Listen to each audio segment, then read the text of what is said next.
नमस्कार नम्रता अग्रवाल जी, आप ओनर हैं बीकानेर वाले का। नमस्कार, वाओ टॉक पे आप आज आए हैं समय निकाल के। आप सर इतने बड़े दिग्गज हैं इंडस्ट्री के, आपने देश का नाम रोशन किया, इतना रोज़गार आप क्रिएट कर रहे हैं, हज़ारों लोगों को रोज़गार दे रहे हैं और बढ़ें आप आगे, लोकल टू ग्लोबल की बात करते हैं। तो हम आपकी सफलता का जर्नी जानना चाहते हैं और साथ में आप व्यापारियों को क्या मैसेज देना चाहेंगे जिससे वो भी तरक्की की राह पे बने। और हर आदमी चाहता है आज की बीकानेर वाला जैसा बनूं, तो उसके लिए मेहनत लगती है। तो हम जानना चाहेंगे आप ही से कि ये जर्नी कैसे शुरू हुई। जी सर। मैं नवरत्न अग्रवाल, डायरेक्टर बीकानेर वाला फूड्स प्राइवेट लिमिटेड। हमारा परिवार बीकानेर में रहते थे। बीकानेर में मेरी पैदाइश हुई थी। तो मेरे ताऊ जी और मेरे पिताजी दिल्ली आए, तो काम बढ़ाने के लिए उन्होंने दिल्ली आए। अब दिल्ली में जब उन्होंने काम स्टार्ट किया तो पहले वहीं से रेडीमेड माल लेके आते थे। बाद में दिल्ली में एक दुकान कर ली चांदनी चौक में। फिर वो कारवां चलता चला गया। बल्कि हमारे पिताजी ठेले वेले सब चलाए हुए हैं उस चीज़ों में। और ये 130 मेंबरों का परिवार है हमारा। आज उसमें एक भतीजा दुबई रहता है, एक भाई हमारे हैदराबाद हैं, एक फैमिली हमारी आज बीकानेर में भी है। हमारे पिताजी 6 भाइयों में 4 भाई आज भी इकट्ठे हैं और सारे एक मिलके काम कर रहे हैं। All are equal at every time. कोई फ़र्क नहीं है कि उस काम पे काम कर रहे हैं। और हमारा जो बीकानेर वाला जो ब्रांड बना, क्योंकि बीकानेर की भी बहुत, क्योंकि आदमी में प्रत्येक गुण आते हैं कहीं से। राजस्थान में क्या है, एक तो मेहनती बहुत थे सर, और बीकानेर में मैं एक ही चीज़ देखता था कि हर चीज़ बड़ी हार्ड मेहनत से मिलती थी। और वहाँ पे क्या है कि पानी हल्का होने का डाइजेस्टिव होता था, तो आदमी को भूख लगती थी तो सबको मनवार करते थे। सबको जितने भी लोग आते थे, मनवार का हमारे मतलब है कि उसको खिलाए बिना भेजते नहीं थे, उसको खुशी होती थी। ये पूरा हमारे राजस्थान का कल्चर रहा हुआ है। कोई भी अनजान से अनजान भी आदमी आता था, अगर ब्लड भी ज़रूरत है तो एक आदमी को ब्लड की ज़रूरत है तो 100 आदमी ब्लड देने वाले होते थे।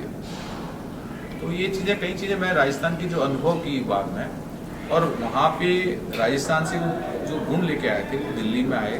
उनके अंतस में एक देने के भाव जरूर थे। और वो कस्टमर्स के लिए कहते थे, हम सबको एक ही बात पिताजी कहते थे कि हम मन से और भाव से कस्टमर्स को परमात्मा माना है, और शुद्ध पवित्रता के साथ, सत्यता के साथ, और उसको श्रेष्ठतम देने की कोशिश करते थे। वो कहते थे देने के लिए अपनी जिम्मेदारी समझो कि कस्टमर को नहीं मालूम, लेकिन तुम्हारी जिम्मेदारी है कि तुम उसको श्रेष्ठतम प्रोडक्ट देना है, सिस्टम क्वालिटी देनी है, वो उनकी हेल्थ का ध्यान कर सके। तुम्हारी हेल्थ भी तुम्हारी जिम्मेदारी है कहीं किसी प्रकार से। बिल्कुल ठीक कहा जी, नेक नीयत से करा हुआ काज सफलता देता है।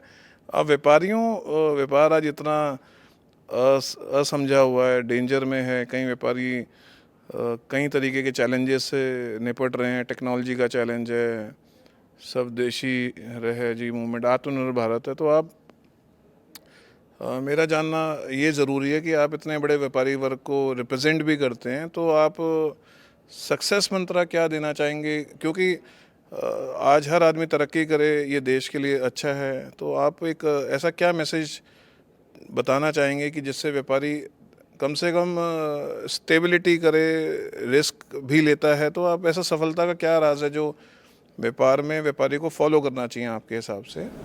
व्यापार देखो, आज हमारे एक बहुत बड़ा जॉइंट परिवार होने के कारण भी बहुत दूसरे एक दूसरे से सीखता है, परिवार बन जाता है।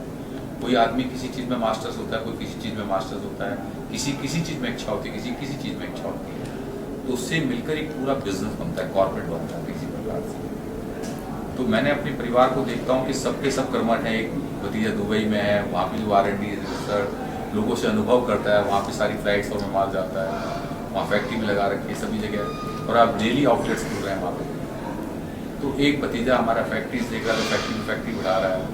तो प्रत्येक जना जब इस काम में लगा हुआ है, तो मैं एक चीज़ जो अनुभव करता हूँ कि काम सबसे ज़्यादा ज़रूरत है अपने आप का।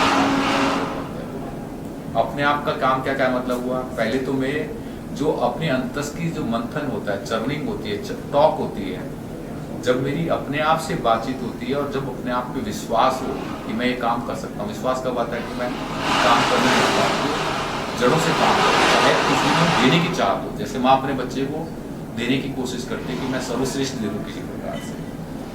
जब तक मैं सर्वश्रेष्ठ देने की कोशिश नहीं करूँगा, अपने के लिए भी सर्वश्रेष्ठ करना पड़ेगा, चाह कुछ भी नहीं हो, लेकिन सर्वश्रेष्ठ देना है, सीधी बात है। तब एक्चुअली बुद्ध महावीर कृष्ण क्या थे, पैसों से नहीं हुए, उनको पास सब कुछ था, राज्य था, सब कुछ था। ये सब के सब राजा थे जितने भी किस इनके जैनों कर देखते हैं। और लेकिन वो सब कुछ होते हुए भी उन्होंने सब कुछ छोड़ के अपने जीवन पे, अपने ज्ञान पे काम करने लगे, अपने आप को तराशने लगे। अगर बिजनेस का सक्सेस मंत्र यही है कि हम अपने आप को तराशें, अपने आप पे समय लगाएं, अपने आप को जानें, अब किताबें पढ़ने की ताकत हो, बातचीत करने की कम्युनिकेशंस करें और सर्वश्रेष्ठ देने की कोशिश करें। और सर्वश्रेष्ठ प्रोडक्ट लेके ही हम सर्वश्रेष्ठ चीज़ें दे सकते हैं। हम सराउंडिंग को जानने की कोशिश करें, आज देश में क्या हो रहा है, और हम जितने भी लोग हैं उनको सर्वश्रेष्ठ देने की कोशिश करेंगे, एक सपोर्ट करने की कोशिश करेंगे। तो नेचुरल है कि और अपना स्टाफ है उसके परिवार का भी अल्टीमेट केयर कर पाए। तो मतलब एक कम्बो है कई जीवन, एक मैं समझता हूँ। अगर हम जितने कोई चीज़ फेमस होती है, कोई कब कम करता है, अपने आप पे काम करता है। मोदी जी ने अपने आप पे काम किया, तो उसमें इतना आत्मविश्वास है, सब कुछ है। वो हर चीज़ में ध्यान दिया ना, लोकल को वोकल, ग्लोबल को कैसे बढ़ाया जा सकता है। ग्लोब में कहीं वर्ल्ड में कहीं ज़रूरत थी तो उनको कैसे, कोविड के टाइम में देख रहे थे कि जहाँ गैस आ सकती है, ऑक्सीजन आ सकती है, किस तरह से जल्दी आ सकती है, कैसे ट्रेनों से, कैसे फ्लाइट से। तो प्रत्येक चीज़ पर उन्होंने इतना काम किया। अगर आज हम अपने जीवन पे काम करें, क्योंकि प्रत्येक बंदे को, हम बीज है हमारे अंतस में गहराई में, क्योंकि अगर हम अपने अंतस के बीजों को जागृत नहीं करेंगे, प्रेम के बीज को, अपने क्या इतना सौंदर्य है उसके प्रति एक दृष्टि नहीं होगी, हमारी दृष्टि अपने प्रति हो, उसमें आत्मविश्वास के साथ अपने आप को विश्वास करके, क्योंकि मेरे रोम रोम में परमात्मा है। और परमात्मा कब बनेगा? आत्मा को जब हम पॉजिटिविटी के साथ जोड़ देते हैं, जो मैंने अपने अनुभव करता हूँ। तो अगर हम पॉजिटिविटी के साथ जोड़ दें अपने आप को, पूर्ण पॉजिटिविटी के साथ में, प्रत्येक इंसान, जितने भी लोग हैं, अपने आप को अंतस में काम करें, पॉजिटिविटी के साथ जुड़ें और श्रेष्ठ करने की कोशिश करें। वसुदेव कुटुंबकम, सब में परमात्मा को देखना एक अच्छा मैसेज है कि व्यापार में भी परमात्मा को सर्व कर रहे हैं। और ये कितनी खुशी की बात है कि हमें तो बड़ा गर्व होता है कि लोग विदेशी ब्रांडों से प्रभावित हैं और विदेशी ब्रांड हिंदुस्तान में आके महंगा माल बेचते हैं। हम तो बड़े गर्व महसूस कर रहे हैं कि बीकानेर वाला दुबई में है, रोमानिया है। तो एक स्वदेशी भारत का ब्रांड जो कि विदेशों में जाके पैठ बना रहा है, तो ये आसान बात नहीं है। तो इसमें आपको क्या लग रहा है कि भाई क्या चैलेंज आपको आ रहा है? और हम तो चाहेंगे कि सर आपका व्यापार जो है, बीकानेर का आउटलेट हर सिटी फॉरेन में खुले, तो अब फॉरेन कस्टमर का माइंडसेट ही अलग होता है और हिंदुस्तानियों का माइंडसेट अलग है। तो आप ये कैसे कॉम्बिनेशन कर पा रहे हैं कि फॉरेनर्स को आप अट्रैक्ट कर पा रहे हैं, जिनका लाइफस्टाइल, जिनका हाइजेनिक इंडिया के हिसाब से कई गुना आगे, इकनॉमी आप डेवलप्ड कंट्रियों में जाके काम कर रहे हैं, वो भी हिंदुस्तान होने के बाद, जहाँ हिंदुस्तानी विदेशी ब्रांडों से प्रभावित है, यहाँ उल्टा आपने लोकल टू ग्लोबल गवर्नमेंट की पॉलिसी को आप इतना आगे ले जा रहे हैं।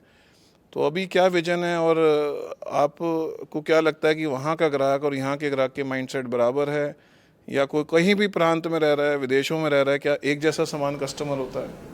नहीं, प्रत्येक जगह देखो, इंडिया का अपना थॉट प्रोसेस, यहाँ की भूमि, वातावरण, यहाँ की जो एजुकेशन थी, उसका इम्पैक्ट है। हमारे यहाँ पे वेदांत, ये बहुत चीज़ें थी और एक दूसरे को देने की कोशिश थी। हमारा जो इंडिया का जो वर्ल्ड, पहले भी इंडिया एक सोने की चिड़िया थी, आज वापस अगर हम देखते हैं कि लोगों को अनुभव होने लगा कि हमारे जो वेद हैं, उपनिषद हैं और जितना भी ज्ञान है, गीता का ज्ञान है, वो एक सब उसके सेल्फ जीवन पे आधारित किया है। कि जिन्होंने बुद्ध महावीर कृष्ण जिन्होंने अनुभव किया है, वो इंडिया की भूमि पे सबने अनुभव किया है। क्योंकि यहाँ पे इतना तप किया तो वहाँ पे वो वायु में है कहीं किसी प्रकार से, मुझे लगता है उनकी मिट्टी में है कहीं किसी प्रकार से। तो इंडिया में जो लोग हैं वो वर्ल्ड वाइड सभी जगह लोग होते हैं, लेकिन यहाँ का क्या होता है कि काम करने का स्टाइल्स है, सोचने का स्टाइल्स है, वर्किंग करने का स्टाइल्स है। और यहाँ पे क्या ज़्यादा दादी माँ का खाना है तो हल्दी, लौंग, जायफल, जावित्री सब में डालते हैं हमारे मसालों में, हमारे गरम मसालों में। तो वो क्या है कि श्रेष्ठ देने की कोशिश है, कोई भी आता है तो उसको प्यार से देने की कोशिश है। अब वर्ल्ड में भी जो जिसमें देने के भाव है, जैसे पेड़ में देने के भाव है, हवा में देने के भाव है, सूरज में देने के भाव है। और क्या है कि अगर वो भाव अगर वहाँ पे भी है तो वो भाव शुद्ध भाव है, पवित्र भाव है, धैर्य से दे रहा है किसी को। आप आज आप एक ग्लोबल ब्रांड है, कैसा महसूस करते हैं और आगे वैसे तो आप देश की तरक्की के लिए सर बहुत आगे कर रहे हैं, बहुत गर्व की बात है। अगेन बहुत गहराई से सोचे तो विदेशियों से भारतीय हमेशा प्रभावित रहे, बट ये हमारे भारतीयों के लिए गर्व की बात है कि आप जैसे भारतीय से विदेशी प्रभावित हो रहे हैं और आपको बुला रहे हैं कि आउटलेट खोलिए। तो आप जब एक ग्लोबल ब्रांड है तो आप इस पर क्या कहना चाहेंगे? ग्लोबल ब्रांड होकर खुशी मिलती है किसी प्रकार से कि हाँ आप ग्लोबल बनते जा रहे हैं और लोग हमें एक्सेप्ट कर रहे हैं, बड़ी खुशी होती है कि ऐसे लगता है कि जैसे भारत की मट्टी को, भारत के प्यार को डिमांड कर रहे हैं, कहीं किसी प्रकार से भारत के फूड को पसंद कर रहे हैं। बड़ा खुशी होती है, उसमें तो कोई डाउट ही नहीं है। और उसमें उन्होंने महसूस भी किया कि जो भारत का, मैं समझता हूँ कि जैसे हमारी सारी मिठाइयाँ महर्षि बीएचयू की संस्था में जाती थी, तो वो मैं देखता था कि मेडिटेशन, योगा जो भी यहाँ से वर्ल्ड वाइड गए तो वर्ल्ड में उनके करोड़ों करोड़ अनुयायी बन गए। तो हमारे इंडिया के जितने भी संतों को मैं देखता हूँ कि वहाँ एक लोगों के जीवन को बदलने की ताकत रखते हैं। हमारा वो फूड भी समझने लगे जब यहाँ के लोगों की सोच, प्रोसेस, थॉट ऐसी है, भाव ऐसे हैं, तो उस प्रोडक्ट में वही भाव मिलेगी, वही चीज़ मिलेगी। तो वो वर्ल्ड वाइड आज एक्सेप्टेंस हो रही है कहीं किसी प्रकार से। इंडिया में क्या होता है कि एक फ्रेशनेस पे और चीज़ों पे ध्यान देते थे, और वर्ल्ड वाइड क्या होता था कि बर्गर, मैदा और फास्ट पे देते थे। इंडिया में कहते थे जैसा फूड होगा, जैसा अन्न वैसे ही दे देंगे, वैसा मतलब मन होता था, विचार होते थे। तो हमारे इंडिया के फूड को पूजनीय, पूजते हुए बनाते थे माँ, क्योंकि जब हम उसको कि माँ अन्नपूर्णा, एक देव के रूप में हम पानी को भी, जल को भी, सभी तो उसके प्रति भाव हमारे सोच है, तो हम देवता के रूप में कहते हैं। तो अगर कोई वाव मोमेंट सर देखें, आपने इतना बड़ा एक्सपीरियंस है आपकी लाइफ का, आप गवर्नमेंट की आत्मनिर्भर भारत को सपोर्ट कर रहे हैं, इतने लोगों को रोज़गार दे रहे हैं, जहाँ देश में 50% लोग गरीबी रेखा से नीचे रह रहे हैं। तो अगर हम कोई आपसे वाव लर्निंग की बात करें, क्योंकि हमें आप हमेशा सीखते रहते हैं, सिखाते रहते हैं, प्रेरणा के स्रोत रहे हैं, तो अगर हम कोई वाव मोमेंट की बात करें या वाव लर्निंग की बात करें तो क्या होगा सर जीवन का? वाव लर्निंग, वाव टॉक जैसे आप कहना चाहते हो, अगर मेरी वाव टॉक, मैं अपने आप से भी बातचीत वो करता हूँ, क्योंकि जीवन क्या है कि जो मैं हूँ वही मैं देता हूँ। मैं अगर प्रेम से भरा हूँ, मैं अपने आप से प्रेम करता हूँ, अपने आप को विश्वास करता हूँ, तो वही मैं सब पे विश्वास कर पाता हूँ, सबको विश्वास दे पाता हूँ, वही प्रेम दे पाता हूँ। मैं अपने आप से प्रेम नहीं करूँगा तो उनको प्रेम बांट भी नहीं पाऊंगा, अपने परिवार को प्रेम नहीं बांट पाऊंगा। और अकेला आदमी कभी आनंदित हो सकता नहीं हो सकता। जब मैं अपने आप से बातचीत करता हूँ, चिंतन करता हूँ, मंथन करता हूँ, जो समुद्र मंथन मुझे लगता है कि मेरे अपने अंतस की बात है, उसमें से जो निकलता है मंथन के बाद वो अमृत निकलता है किसी प्रकार से, जो अंतस की साउंड निकलती है। तो वाव साउंड का क्या मतलब हुआ कि जब मेरे को बात करता हूँ तो वाव क्या चीज़ निकल के आई अंतर से, और वही हम बातचीत परिवार में करते हैं। मेरी बातचीत में एक वाव आ जाए कि वो मुझसे इन्फ्लुएंस हो जाए, बातचीत करने में खुशी हो। मैं उनकी वाव लाने के लिए क्या होता है कि उसको मान सम्मान देना पड़ता है, प्रेम करना पड़ता है, क्योंकि हम किसी को और को नहीं बदल सकते, अपने आप को बदल सकते हैं, अपने आप को तराश सकते हैं। मेरे तराशने के बाद हमारी खुशबू बनती है, उसका प्रेम निकलता है, तो हम इससे किसी को बदलते हैं। हमारे प्रकाश में अलग बात है, लेकिन हमारे को राइट से कि हम अपने आप को बदलें, समाज को अपनी बात कहें। हम बात करने के बाद बदलना उसको स्वयं को पड़ता है किसी प्रकार से। तो अगर हम ये बहुत ही अच्छी बात है सर, और हम चाहेंगे कि हर शहर में आपका एक्सपेंशन हो। और yes, it is a proud moment for Indians that Navratan Agarwal, owner of Bikaner Wala, with a family of 130 people, unity and diversity and honesty, तो आप लोगों में अच्छा प्रोडक्ट दें, अच्छे मान सम्मान दें, और यस नेकी की राह पे आप हैं सर, ये गर्व की बात है। और हम चाहेंगे कि आप जितने शहर हों, 40,000, 1 लाख, 10 लाख आउटलेट आपके खुले हैं सर। आप देश के रोल मॉडल हैं, और दैट अगेन आप लोकल टू ग्लोबल की बात करते हैं सर। और हम चाहेंगे कि लोग आपसे इंस्पायर हों, सीखें। और स्टार्टअप्स को भी आजकल बहुत कुछ चाहिए, बट स्टार्टअप के साथ नॉलेज चाहिए, और आप जैसे एक्सपर्टीज़ बिजनेस टाइकून को तो हम ज़रूर इनवाइट करना चाहेंगे अपने किसी प्रोग्राम में, जहाँ यूथ व्यापारी आपसे सीखे, मेंटरशिप रहे। तो थैंक यू, आपने इतना टाइम दिया, धन्यवाद। धन्यवाद जितेंद्र चावला जी, आपने जो है प्यार दिया, आपने मुझसे बातचीत करी, आपने मुझे बुलाया, और हर जगह आप मुझे याद करते हो, उसके लिए बहुत बहुत धन्यवाद। और आपको इस काम के लिए भी धन्यवाद जो आज आपने 3 प्रोग्राम किए, उसमें मेरे को लगता है कि आपने वास्तव में बहुत अच्छा काम कर रहे हो। कि आज की तारीख में एक वाओ टॉक, एक पीआर, एक वाओ टॉक से क्या है कि अपने आप की टॉक होती है, अपने परिवार से टॉक होती है, तभी एक वाओ को करने के बाद अपने आप खुशी होती है। तो एक वाओ टॉक मतलब एक खुशी जिसके कारण हम बातचीत में हमें खुशी मिल पाती चलिए है। लास्ट एक बार हम सब दोनों कर देते हैं, wow wow wow, thank you.